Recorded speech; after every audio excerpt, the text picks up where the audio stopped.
Right. So good day, everyone. In the previous lecture video, we have discussed what a scope and lifetime of a variable is. So just a brief review, a variable scope can either be local, global, or function scope. So those variables that are inside a function or a local or a block are considered as local variables, and therefore only accessible within that function or block. And then the global variables are variables that are outside of all the functions and therefore accessible to every other function in a certain program or code.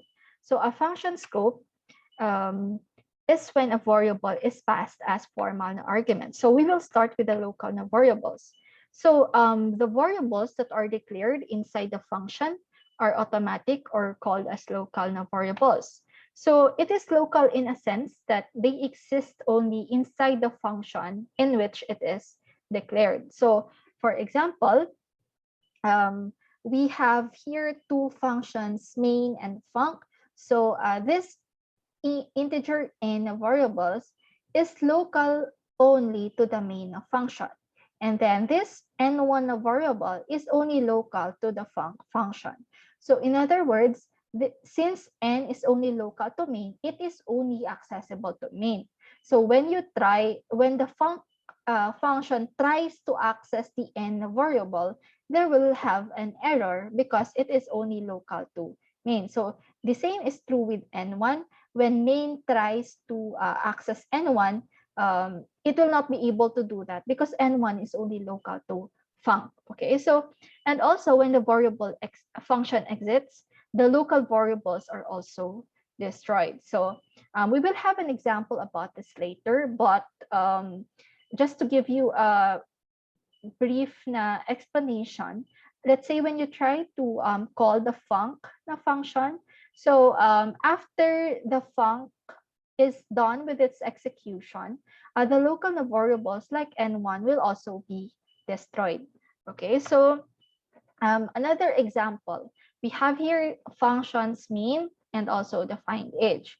So as you can see, this is the output of the program. In the function mean, the age is undeclared. Why? Because the main tries to print the value of the variable age. However, there is an undeclared age variable. Age is in fact a local variable of the find age function.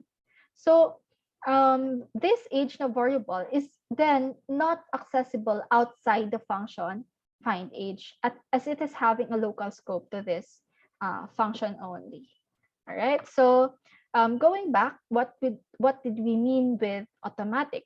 So when a certain function exits, the local variables are also automatically destroyed. So let's have an example. So we have here two functions, main and also display. So the main doesn't have any local variable of its own. So rather, it only calls the display function twice. Okay, so what does the display function do? So as you can see here, the display function has one local variable, which is integer in a c initialized to a value of 0, and also it does printing task, which simply displays the value of the variable c. So knowing that c has a value of 0, then this will simply print a 0, right? And later we add c plus or equals 5, right? So now let's go back here. So the main tries to call the display function. So calling the display function, so it will start and invoke this function, and then the local variables will also start existing. In other words, okay. So now it will declare a variable integer c, and it will also print that c, which has a value of 0. That's why it will print a 0, and then later adds a 5 to c. Okay, so however, after it's done executing, all these variables will also be destroyed. Okay, so when you call the display function again, this it will print a 0 even if in the previous na function call you have added a 5 to C.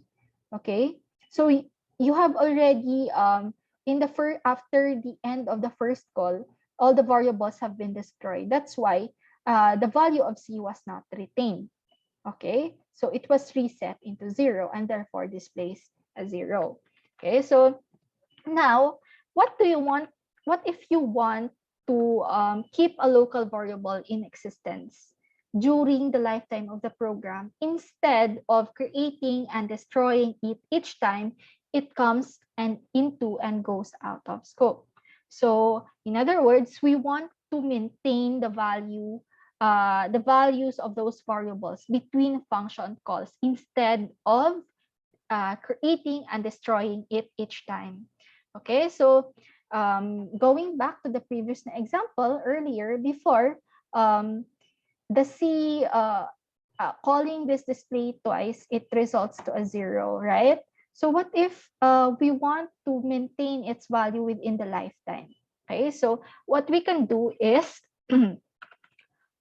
use a static na keyword na static, which is added before the data type followed by the name of the variable. Okay, so adding this keyword na static, you are maintaining the value of this I na variable until the end of the program. Okay, so let's have an example.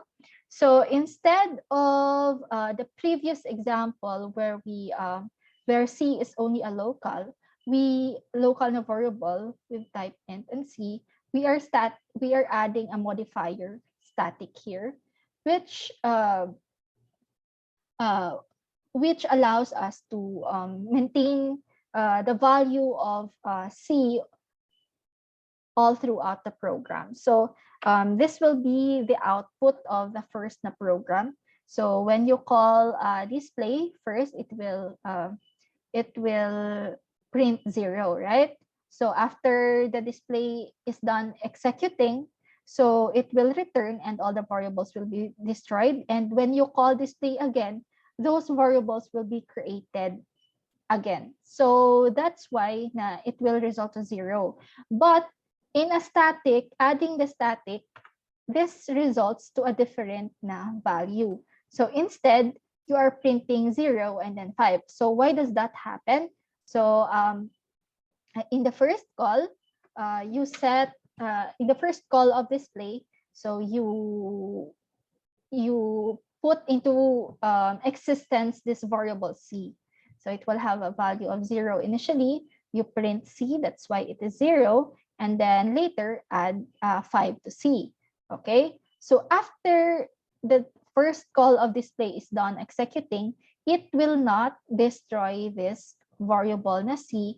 Rather, when you call this display function again, the C will have now a value of 5. Okay, we'll still have a value of 5, which is the result of the previous na call. Okay.